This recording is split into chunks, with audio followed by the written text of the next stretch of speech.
Whenever I'm teaching a K20 lesson, I do find, because I've got a fairly tough clientele out of my school, there's not a lot of interest in kind of general day-to-day classroom activity. They're kind of ready to go to work, and I'm teaching at a grade where they can taste it, just about there. Whenever we're doing K20 activities, I find that especially because it changes pace kind of more often than I do in my traditional lecture styles, that they're able to, at the very least in some of the activities, it'll catch some students who otherwise wouldn't respond to general lectures, especially when we're doing activities that involve group work, getting up, moving around, that kind of stuff. So I do find quite a bit more participation than I normally do with my traditional teaching styles.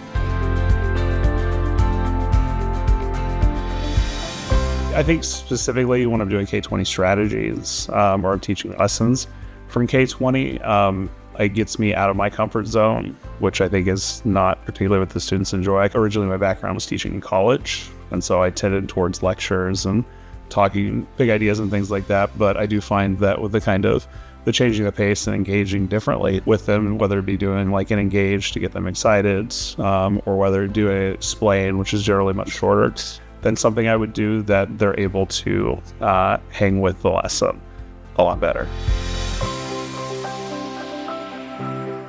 I would say any of them, they get the students talking, which is quite a bit. There's a large focus on almost any K20 strategy that you find that's going to involve some kind of discussion, and sometimes something like commit and toss is really great. So you'll have students write down their answers on paper and throw them. They can either throw them around the class, and other students will pick them up, so that no one's reading their own idea, right? They're willing to talk about other students' ideas and to comment on them, especially if they don't know whose it is. And sometimes I'll modify it. I'll hold the bucket up front and have them throw it at me, and I'll catch them and kind of go through several of them.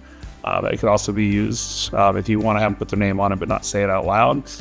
It's a good way to do little small evaluations.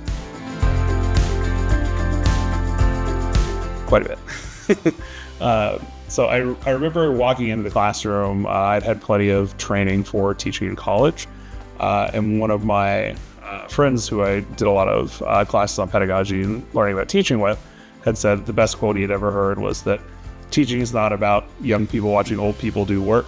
It's about old people watching young people doing work. It didn't, like, I understood it conceptually, but I still wanted to come in and talk for 45 minutes and kind of ask big esoteric questions and try and do all of that. But I did find that with the K20 and the student-centered learning, that a lot of it helps you to kind of not have them do work as kind of busy work and worksheets kind of stuff, but they're always kind of having to do something in all of these activities, and then you're able to bring it back to a larger classroom discussion, just focusing more on student-centered learning.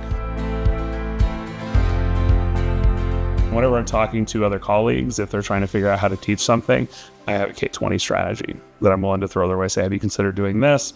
Have you been on the K20 websites? Here's something I did in the past that worked. So realistically, when a teacher's having some kind of issue, my mind goes to a K20 strategy first. And if I've done it before, of course, I'm going to try and suggest here's how it worked with our particular students and modifications you can make to that extent. I'm thinking that I'm going to do a larger overhaul. I've kind of tried when I need to fit in strategies and things like that. And I kind of consistently come back to my more traditional style because it's what I'm comfortable with. But the more I kind of think about it and do these activities, the more I see myself trying to step away from kind of longer, especially like with novels, reading it out loud and taking a month to do that, and instead shifting some of the work onto them, having them read it, but in order to understand it, doing K20 activities through a 5E lesson plan. So I feel like I really want to embrace the 5E lessons and have them be more a clear part of how I structure my classroom. Hey, if you're skeptical about it, I highly suggest taking part ARA, uplifting classrooms, anything that the K20 offers. The PD is by far, and I was talking with one of my colleagues earlier, by far the most useful PD I've had in my last 5 years doing high school teaching. So if you're on the fence about it, I suggest just give it a shot. I think it'll be worth your time.